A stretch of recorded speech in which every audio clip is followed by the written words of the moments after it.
Berdasarkan Sahih Al-Bukhari dan Sahih Muslim, Rasulullah sallallahu alaihi wasallam bersabda, "Sesungguhnya Allah tidak melihat kepada rupa dan harta kamu, tetapi Dia melihat kepada hati dan amalan kamu." Hadis riwayat Muslim. Dalam tafsir Ibn Kathir untuk surah Al-Hajj ayat 46, Allah berfirman, "Maka apakah mereka tidak berjalan di muka bumi, lalu mereka mempunyai hati yang dengan itu mereka dapat memahami, atau mempunyai telinga yang dengan itu mereka dapat mendengar? Sesungguhnya bukan mata itu yang buta, tetapi yang buta ialah hati yang di dalam dada." Imam Al-Ghazali dalam Ihya Ulumuddin menulis, ada hati yang Allah buka rahsianya kepada manusia, ada hati yang Allah sembunyikan.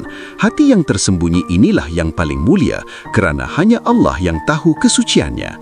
Dalam Musnad Ahmad, diceritakan kisah seorang hamba Allah yang biasa bersembunyi di malam hari untuk bersolat.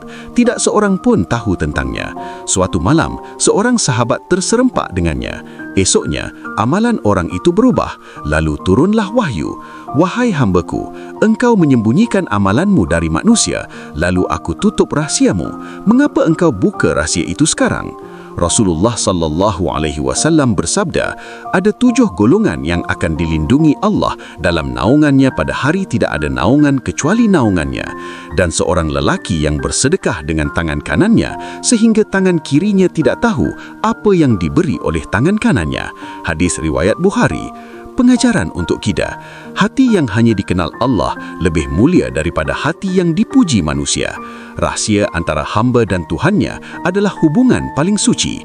Subscribe sekarang juga untuk perkongsian tentang pembersihan hati dalam Islam.